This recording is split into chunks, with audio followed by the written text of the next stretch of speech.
Hello, আমি তনুশ্রী চলেছি new একটা ব্লগ নিয়ে। আজকে বসন্ত উৎসব। সেই জন্যই আজকে একটু সেজে নিয়েছি এবং কিছু ফটো ক্লিকও করে নিয়েছি। কেমন লাগছে আমাকে?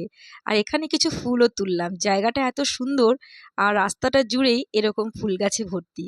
তাই এখানটা খুব ভালো লাগছে দাঁড়িয়ে থাকতে। সেখান থেকে সেখানে চলে গেলাম যেখানে প্যান্ডেল করে বসন্ত উৎসব সেলিব্রেট করার জন্য তৈরি করা হয়েছিল। ৳৫০০ করে পার হেড টিকিট। কিন্তু আমাদের এতগুলো মানুষ ঢুকলে বেশ খানিকটাই টাকা লেগে যাবে।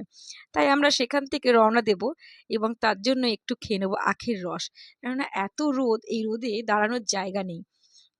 দাঁড়ানো যাচ্ছেও না। তো এখান থেকে আখের রস খেয়ে চটপট চলে যাব বোনের বাড়ি। এই রাস্তা দিয়ে যেতে, যেতে এত অদ্ভুত লাগে, রাস্তার গাছগুলো প্রত্যেকটা পাতা আবিরে মাখানো, লাল হয়ে আছে। আর কি সুন্দর রাস্তা! এই রাস্তা দেখতে, দেখতে বেশ ভালো লাগে। বসন্তর সময় এই গাছগুলো বেশ নিজে নিজেই লাল হয়ে উঠেছে। সবাইকে নিয়ে চলে এসেছি আমরা আমাদের পার্কে। এখানে আমার ভাইয়ের মেয়েও আছে। তার সবাইকে নিয়ে আমরা রং খেলা চলছে। ১ বছর আগে আমার বাবাও ছিল আমাদের সাথে, কিন্তু আজকে সে নেই, কিন্তু আমরা আছি। আর এই বসন্ত উৎসবে সবাই মিলে এখন আমরা রং খেলছি। একে অপরকে রং লাগানো চলছে। আমি তো বেশি রং খেলি না, কিন্তু তবুও সবাই আমাকে জোর করেই রং লাগিয়ে দেয়। এবং এখানে ফ্রিতেই খুব সুন্দর গান চলছিল এবং আয়োজন করা হয়েছিল। যেখানে ৳৫০০ লাগছিল সেখানে আমরা এখানে ফ্রিতেই একটু গানও শুনে নিলাম, নাচও দেখে নিলাম এবং অনুষ্ঠানেও আমরা অংশগ্রহণ করলাম। এখানে সবকিছু হওয়ার পরে বেশ সবাই একটু ভুজ সাজার পরে আমরা চলে যাব আমাদের অন্য জায়গায় এবং সবাই জোরাজুরি করে রং মাখিয়ে আমাকে দিল ভূত বানিয়ে। আর এইসবের মধ্যেই বেশ ভালো ভালো হিন্দি গান, বাংলা গান বাজছিল এবং সঙ্গে আমরা একটু ডান্সও করে নিলাম। আর এই দিনে কার না ভালো লাগে, এভাবে হাওয়া দিচ্ছে এবং রং খেলছি আর রংগুলো উড়ে উড়ে সবাইকার চোখে মুখে যাচ্ছে। আর রোদটাও বেশ ভালো লাগছে, কিন্তু গাছ আছে তাই রোদটা অত বেশি লাগছে না। আর সবাই মিলে একে অপরকে ভূত বানাচ্ছি। আর ভূত বানানোর পরে একটু গানে আমরা ডান্সও করছি। আর এত লাগিয়ে দিয়েছে যে আমার চোখের ভেতরেই রং চলে গেছে আর চোখগুলো গেল মনে হয় আমার। তবে চোখগুলো বেঁচেই গেছে। আর সবাই ভূতও সেজে নিয়েছি।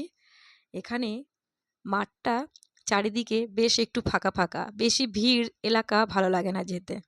এবং সবাই হিন্দি গানে একটু নেচেও নিলাম আমরা। বেশ নাচতে বেশ ভালো লাগছিল। এখান থেকে আমরা চলে যাব, এই দেখুন চারিদিকে লোকে লোকারণ্য এবং সবাই ডান্স করছে আর রং খেলছে। চলে যাব আমরা একটু লাস্সি খেতে। সবাইকার লাস্সি চলে এসছে এবং লাস্সি খেয়ে এই যে আমি আর টিটু দুজনেই মিলে লাস্সি খাচ্ছি। বেশ ভাল লাগছে ঠান্ডা ঠান্ডা। ও খাচ্ছে ম্যাঙ্গো লাস্সি, আমি খাচ্ছি প্লেন লাস্সি। আর লাস্সি খাওয়ার পর চলে এসেছি বাড়ি। বাড়িতে এসে শাক, স্যালাড এবং চুনো মাছের ঝাল আর মাংস হয়েছিল। তাই দিয়ে আমরা দুপুরের খাবারটা সেরে নিলাম এবং খেতে খেতে অনেক গল্প, মজা, হাসিও করলাম। এবং আমার মায়ের স্যালাড দেওয়া আর আমার বোনের মিষ্টি নিয়ে আমাদের বেশ হাসি মজাক চলতে থাকলো। আর এই মধ্যে আমাদের খাওয়া দাওয়া চললো। রান্নাটি করেছিল আমার ভাইয়ের বউ মিঠু। তার হাতের রান্না দারুণ হয়েছিল, তাকে জানানো উচিত আমাদের। এবং তার রান্না খেয়ে বেশ ভালো লাগলো। আর এসব করতে করতে সবাইয়ের কাছে হাসি মজাক করতে করতে আর টায়ার্ড হয়ে গেছিলাম। আর মিষ্টি খেয়ে এখানেই ভিডিওটা শেষ করব।